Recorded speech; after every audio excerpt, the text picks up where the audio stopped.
ആദ്യ മണിക്കൂറിൽ ചിത്രം തദ്ദേശ സ്വയംഭരണ തെരഞ്ഞെടുപ്പിലേക്ക് തന്നെ ചിത്രം തെളിയുന്നു, കളം തെളിയുന്നു. പ്രഖ്യാപനം ഈ നവംബർ 5-ന് മുൻപ് തന്നെ ഉണ്ടാകും. രാഷ്ട്രീയ പാർട്ടികളെല്ലാം മുന്നണികളെല്ലാം തെരഞ്ഞെടുപ്പിന് തയ്യാറെടുത്തു കഴിഞ്ഞു. സ്ഥാനാർത്ഥി ധാരണയിലേക്ക് കടക്കുകയാണ് പാർട്ടികൾ. ഈ സ്ഥാനാർത്ഥിത്വം ഉറപ്പായവർ അനൌദ്യോഗികമായി വോട്ട് അഭ്യർത്ഥനയും തുടങ്ങിക്കഴിഞ്ഞു. ചുമരുകൾ ബുക്ക് ചെയ്തും പാർട്ടി ചിഹ്നം വരച്ചും പോസ്റ്ററുകൾ പതിച്ചും പാർട്ടികൾ കളം നിറയുകയാണ്. സ്ഥാനാർത്ഥികളെ പ്രഖ്യാപിച്ച് SDPIയും രംഗത്തെത്തി. കോഴിക്കോട് ജില്ലാ പഞ്ചായത്തിൽ 28 ഡിവിഷനുകളിലേക്കുള്ള സ്ഥാനാർത്ഥികളെയാണ് പ്രഖ്യാപിച്ചത്. മത്സരിക്കുന്ന വാർഡുകളും ഡിവിഷനുകളും 2020യും വ്യക്തമാക്കിയിട്ടുണ്ട്. ഇന്ന് ചേരുന്ന CPM LDF നേതൃയോഗങ്ങൾ തദ്ദേശ തെരഞ്ഞെടുപ്പ് ഒരുക്കങ്ങൾ ചർച്ച ചെയ്യും.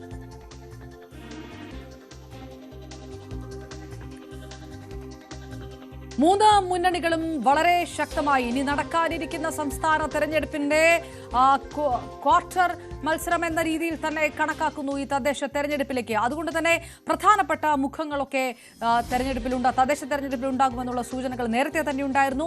അത് ശരിവെക്കുന്ന റിപ്പോർട്ടുകളാണ് വരുന്നത്. KS ശബരിനാഥനെ കളത്തിലിറക്കുകയാണ് തിരുവനന്തപുരം നഗരസഭ പിടിക്കാൻ കോൺഗ്രസ്. വളരെ നിർണായക ഒരു നീക്കത്തിലേക്കാണ് കടക്കുന്നത്. കോൺഗ്രസ് ഹൈക്കമാൻഡിന്റെ നേരിട്ടുള്ള നിരീക്ഷണത്തിലാണ് നഗരസഭയിലെ ഈ സ്ഥാനാർത്ഥി നിർണയം.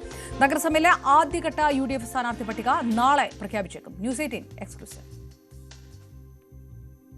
കവടിയാർ വാർഡിൽ KS ശബരിനാഥനെ സ്ഥാനാർത്ഥിയാക്കിക്കൊണ്ട് തദ്ദേശ തെരഞ്ഞെടുപ്പിനെ സജ്ജമാക്കാനാണ് കോൺഗ്രസ് ക്യാമ്പ് തയ്യാറെടുക്കുന്നത്. പതിവിൽ നിന്ന് വ്യത്യസ്തമായി ഹൈക്കമാൻഡ് പ്രതിനിധിയുടെ നിരീക്ഷണത്തിലാണ് സ്ഥാനാർത്ഥി നിർണയം. മുൻ അരുവിക്കര MLAയും നിലവിൽ KPCC ജനറൽ സെക്രട്ടറിയുമായ ശബരിനാഥന് യുവ വോട്ടർമാർക്കിടയിൽ സ്വാധീനമുണ്ടാക്കാൻ കഴിയുമെന്നാണ് UDFിനു വേണ്ടി തെരഞ്ഞെടുപ്പ് സർവേ നടത്തിയ ഏജൻസികളുടെ കണ്ടെത്തൽ. ശബരിക്ക് പുറമെ യൂത്ത് കോൺഗ്രസിലെയും മഹിളാ കോൺഗ്രസിലെയും സ്വീകാര്യതയുള്ള മുഖങ്ങളും സ്ഥാനാർത്ഥി പട്ടികയിൽ ഇടം പിടിച്ചിട്ടുണ്ട്. തദ്ദേശ തെരഞ്ഞെടുപ്പ് പ്രചാരണത്തിന് തുടക്കം കുറിച്ചുകൊണ്ട് നഗരസഭയിലെ 101 വാർഡുകളിലൂടെയും K മുരളീധരൻ നയിക്കുന്ന പദയാത്രയ്ക്ക് അടുത്ത ദിവസം തുടക്കമാകും. ആദ്യഘട്ട സ്ഥാനാർത്ഥി പട്ടികയും ഇതോടൊപ്പം പ്രസിദ്ധീകരിച്ചേക്കുമെന്നാണ് സൂചന. കേരളത്തിന്റെ ചുമതലയുള്ള AICC general secretary Deepa Das Munshi ജില്ലയിൽ നിന്നുള്ള മുതിർന്ന നേതാക്കളുമായി കൂടിയാലോചിച്ചാണ് സ്ഥാനാർത്ഥി നിർണയത്തിൽ അന്തിമ തീരുമാനമെടുക്കുക. 45 വാർഡുകളിലെ സ്ഥാനാർത്ഥികളുടെ കാര്യത്തിൽ ഘടകകക്ഷികളുമായി അടക്കം ധാരണയിലെത്തിയതായാണ് സൂചന. നിലവിലെ 10-ൽ നിന്ന് സ്ഥിതി മെച്ചപ്പെടുത്താനായില്ലെങ്കിൽ വരാനിരിക്കുന്ന നിയമസഭാ തെരഞ്ഞെടുപ്പിൽ തിരിച്ചടിയാകുമെന്ന വിലയിരുത്തലിലാണ് ഹൈക്കമാൻഡിന്റെ നേരിട്ടുള്ള നിരീക്ഷണത്തിൽ തെരഞ്ഞെടുപ്പ് ഒരുക്കങ്ങൾ നടക്കുന്നത്. Dan Kurian, news 18, Thiruvananthapuram. പ്രചാരണ പ്രവർത്തനങ്ങൾ നിരീക്ഷിക്കാൻ തന്നെ കോൺഗ്രസിന്റെ കോർ കമ്മിറ്റി തന്നെ ഒരുങ്ങുന്ന സാഹചര്യമൊക്കെയാണ് UDFിൽ ഉള്ളത്. തദ്ദേശ തെരഞ്ഞെടുപ്പിന് കോൺഗ്രസ് നൽകി പ്രാധാന്യം കണക്കിലെടുത്താണ് KS ശബരിനാഥനെ സ്ഥാനാർത്ഥിയാക്കുന്നതെന്നാണ് K മുരളീധരൻ ന്യൂസ് 18നോട് പ്രതികരിച്ചത്. ആദ്യഘട്ട പട്ടിക നാളെ പുറത്തിറക്കുമെന്ന് മുരളീധരൻ.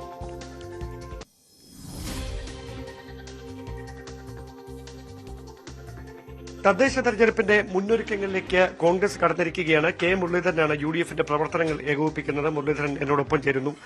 വലിയ ഒരു തന്ത്രപരമായ നീക്കം, KS ശബരിനാഥനെ മത്സരിപ്പിക്കാനുള്ള ഒരു തീരുമാനം, എന്താണ് ഇതിനോട് ഉദ്ദേശിക്കുന്നത്? അല്ല, ഞങ്ങള് ഇപ്പൊ തിരുവനന്തപുരം കോർപ്പറേഷനിലെ 50ഓളം സ്ഥാനാർത്ഥികളെ ഞങ്ങൾ തീരുമാനിച്ചു കഴിഞ്ഞു. ഇനി ഘടകകക്ഷികളുടെ ചർച്ച പൂർത്തിയാവാനുണ്ട്. അതിൽ RSP, കേരള കോൺഗ്രസ്, ജയിക്കബ് വിഭാഗമായിട്ടുള്ള CMP 3 പേരുമായിട്ടുള്ള ചർച്ച പൂർത്തിയാക്കി. ഇനി മുസ്ലിം ലീഗും കേരള കോൺഗ്രസുമായിട്ടുള്ള പൂർത്തിയാക്കാനുണ്ട്.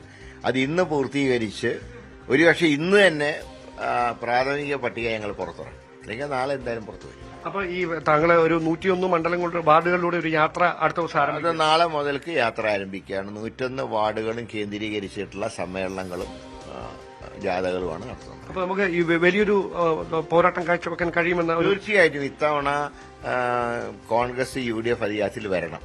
ആ വാശിയിലാണ് ഞങ്ങൾ മുന്നേറുന്നത്. കൂടുതൽ നിയമസഭാ സാമാജികരായിരുന്നവർ ഈ മത്സരരംഗത്തുണ്ടാകാൻ സാധ്യതയുണ്ട്. അല്ല, ഇപ്പൊ ശബരിയുടെയാണ് കൺഫേം ആയിട്ട്. അത്തരത്തിലാണ് ഒരുക്കങ്ങൾ പുരോഗമിക്കുന്നത്. K മുരളീധരനാണ് തെരഞ്ഞെടുപ്പിന്റെ പ്രവർത്തനങ്ങൾക്ക് ചുക്കാൻ പിടിക്കുന്നത്. അദ്ദേഹം ഇന്ന് തന്നെ ഈ കഴിയുമെങ്കിൽ പ്രാഥമിക പട്ടിക പുറത്തിറക്കാനുള്ള ക്രമീകരണങ്ങളുടെ ഭാഗമായുള്ള ചർച്ചകളിലേക്ക് കടക്കുകയാണ് എന്നാണ് നമ്മളോട് വ്യക്തമാക്കിയിരിക്കുന്നത്. ക്യാമറമാൻ സന്തോഷ് കുമാറിനൊപ്പം ഡാൻ കുര്യൻ, ന്യൂസ് 18. തദ്ദേശ തെരഞ്ഞെടുപ്പിന്റെ കളം വ്യക്തമാകുമ്പോൾ, ചിത്രം വ്യക്തമാകുമ്പോൾ ഏത് തരത്തിലാണ് കച്ചം മുറുക്കുന്നത്? 3 മുന്നണികളും 3 വിവിധ രാഷ്ട്രീയ പാർട്ടികളും എന്നുള്ള ഒരു ചോദ്യമൊക്കെയാണ്. ഞങ്ങളുടെ പ്രതിനിധികൾ ചേരുകയാണ് വിവിധ ഇടങ്ങളിൽ നിന്ന്. ആദ്യം ഡാൻ കുര്യൻ ഉണ്ട്, BJP വിവരങ്ങളുമായി BV അരുണൊപ്പം G ശ്രീജിത്ത്, ഡാനിപ്പോൾ CV അനുമോദൊക്കെ നമുക്കൊപ്പം ചേരുന്നുണ്ട്. ആദ്യം ഡാനിലേക്ക്. ഡാന്, 2021 ഒരു തുടർ ഭരണം കിട്ടുക എന്നുള്ളത് തദ്ദേശ തെരഞ്ഞെടുപ്പിന്റെ വിജയത്തിന് ശേഷമാണെന്ന് CPM തന്നെ അനുമാനിക്കുന്ന ഒരു സാഹചര്യമാണ്. സ്വാഭാവികമായിട്ടും കോൺഗ്രസ് ഈ തിരുവനന്തപുരം അടക്കം ഒരല്പം UDF പിന്നോക്കം നിൽക്കുന്ന സ്ഥലങ്ങളിലൊക്കെ ശക്തിപ്പെടുത്തുക, അങ്ങനെ കൂടുതൽ ആത്മവിശ്വാസത്തോടുകൂടി സംസ്ഥാന തെരഞ്ഞെടുപ്പിലേക്ക് കടക്കുക, ഇത് തന്നെയാണോ കോൺഗ്രസിന്റെ പ്രധാനപ്പെട്ട അജണ്ട? KPCC ഇതൊരു സംസ്ഥാന തെരഞ്ഞെടുപ്പ് മോഡിൽ തന്നെ ഒരു പ്രീ ക്വാർട്ടർ എന്ന രീതിയിൽ തന്നെ കണക്കാക്കുന്നു. അതുകൊണ്ടാണ് ശബരി അടക്കമുള്ള പേരുകൾ സ്ഥിരീകരിക്കുന്നു. ഒരുപക്ഷെ ഇനിയും പരമാവധി മുതിർന്ന നേതാക്കളൊക്കെ തെരഞ്ഞെടുപ്പിൽ പങ്കെടുക്കാനുള്ള ഒരു സാധ്യത.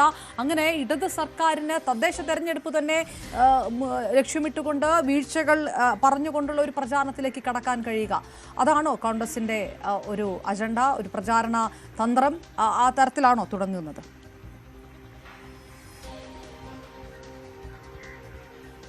അതായത് നിയമസഭാ തെരഞ്ഞെടുപ്പിന്റെ സെമി ഫൈനലായി തന്നെ വിശേഷിപ്പിക്കപ്പെടുന്ന തദ്ദേശ തെരഞ്ഞെടുപ്പാണ് വരുന്നത്. മാത്രമല്ല, ഈ തദ്ദേശ തെരഞ്ഞെടുപ്പിന്റെ പ്രാധാന്യം ഏറെയാണ്. കാരണം തുടർച്ചയായി 2 തവണ ഒരു മുന്നണി തന്നെ ഭരണത്തിലെത്തുക എന്ന് പറയുന്നതും മറ്റൊരു മുന്നണി പ്രതിപക്ഷത്തിരിക്കുക എന്ന് പറയുന്നതും കേരളം പിറന്ന ശേഷം ഇതിനു മുമ്പ് ഒന്നും ഉണ്ടായിട്ടുള്ള കാര്യമല്ല. അതുകൊണ്ട് ഒരിക്കൽ കൂടി അങ്ങനെ ഒരു കാര്യം ആവർത്തിച്ചാൽ പിന്നെ കോൺഗ്രസിന്റെ വേരിളകുന്ന സാഹചര്യം ഉണ്ടാകും.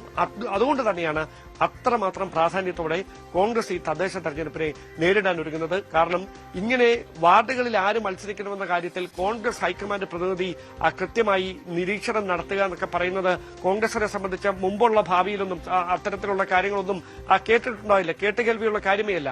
അവിടെയാണ് കൃത്യമായി ഹൈക്കമാൻഡിന്റെ ഒരു നിരീക്ഷണം, സർവേ നടത്തുന്ന ഏജൻസികളുടെ കൃത്യമായ റിപ്പോർട്ടിന്റെ അടിസ്ഥാനത്തിലുള്ള സ്ഥാനാർത്ഥി നിർണ്ണയം ഉൾപ്പെടെയുള്ള ഒരു വളരെ ഗൌരവതരമായ തരത്തിലേക്ക് ഈ സ്ഥാനാർത്ഥി നിർണ്ണയം അടക്കം കടക്കുന്നത്. അങ്ങനെയാണ് കേരളത്തിന്റെ ചുമതലയുള്ള AICC general secretary Deepa Das Munshi സംസ്ഥാനത്ത് ഈ തെരഞ്ഞെടുപ്പുമായി ബന്ധപ്പെട്ട പ്രത്യേകിച്ച് തിരുവനന്തപുരത്തിന് നേതൃത്വം നൽകുന്ന K മുരളീധരൻ, അതോടൊപ്പം MM ഹസൻ ഉൾപ്പെടെയുള്ള നേതാക്കളുമായൊക്കെ കൂടിയാലോചന നടത്തിയതിനു ശേഷം KS ശബരിനാഥനെ ഒരു മുഖമായി ഉയർത്തിക്കാണിച്ചുകൊണ്ട് നഗരസഭാ തെരഞ്ഞെടുപ്പിനെ നേരിടാമെന്നൊരു തീരുമാനത്തിലേക്ക് എത്തുകയും കഴിഞ്ഞ ദിവസം ഇന്നലെ രാത്രിയോടെ ഇക്കാര്യത്തിൽ ഒരു ധാരണയിലെത്തുകയും ചെയ്തിരിക്കുന്നത്. എന്തായാലും ശബരിനാഥൻ മാത്രമാകില്ല, മഹിളാ കോൺഗ്രസിലും യൂത്ത് കോൺഗ്രസിലുമൊക്കെയുള്ള മറ്റ് യുവമുഖങ്ങളെ കൂടി, സ്വീകാര്യതയുള്ള യുവമുഖങ്ങളെ കൂടി പരിഗണിക്കുന്നുണ്ട് എന്നാണ് അറിയുന്നത്. വീണ നായർ ഉൾപ്പെടെയുള്ളവരുടെ പേരുകൾ പരിഗണനയിലുണ്ട്. പക്ഷേ അതിൽ പൂർണ്ണ സമ്മതം അറിയിച്ചിട്ടില്ല പലരും എന്നുള്ള സൂചനകൾ വരുന്നുണ്ട്. കാരണം ഇത് ഒതുക്കാനുള്ള നീക്കമാണോ എന്ന് സംശയിക്കുന്നവരുമുണ്ട്. കാരണം ഏതെങ്കിലും തരത്തിൽ വാർഡിൽ പരാജയപ്പെട്ട് കഴിഞ്ഞാൽ പിന്നീട് നിയമസഭയിലെ അവരുടെ സാധ്യതകളെ അത് ബാധിക്കുമോ? വാർഡിൽ പോലും ജയിക്കാൻ കഴിയാത്ത നിങ്ങൾക്ക് എങ്ങനെ നിയമസഭയിൽ മത്സരിക്കാനാകുമെന്ന തരത്തിലൊക്കെയുള്ള വിമർശനം പാർട്ടിക്കുള്ളിൽ നിന്ന് തന്നെ ഉയരും മറുവിഭാഗങ്ങൾ. അതുകൊണ്ട് അത്തരത്തിലുള്ള കരുതലുണ്ട്, കൺസേൺ ഉണ്ട്. അതുകൊണ്ട് തന്നെ പൂർണ്ണമായി അതിന് തയ്യാറാകാത്ത ആളുകളുണ്ട്. എന്തായാലും ശബരിനാഥൻ അങ്ങനെ ഒരു വെല്ലുവിളി ഏറ്റെടുക്കാൻ ധൈര്യം കാണിച്ചിരിക്കുന്നു. അതാണ് എടുത്തു പറയേണ്ട കാര്യം. ശബരിനാഥനുമായി മുതിർന്ന നേതാക്കൾ തന്നെയാണ് ഇക്കാര്യം സംസാരിച്ച് ഈ തെരഞ്ഞെടുപ്പിന് തയ്യാറാകാൻ പറഞ്ഞത്. അല്പസമയം മുമ്പ് K മുരളീധരൻ തന്നെ അക്കാര്യം നമ്മളോട് സ്ഥിരീകരിക്കുകയും ചെയ്തിട്ടുണ്ട്. എന്തായാലും കോൺഗ്രസ് വളരെ പ്രതീക്ഷയോടെ നോക്കിക്കാണുന്ന ഒരു തദ്ദേശ തെരഞ്ഞെടുപ്പ്, അതിന്റെ ആദ്യഘട്ട സ്ഥാനാർത്ഥി പ്രഖ്യാപനം ഉടൻ തന്നെ ഇന്നോ നാളെയോ വരുമെന്നാണ് നമുക്ക് അറിയാൻ കഴിയുന്നത്.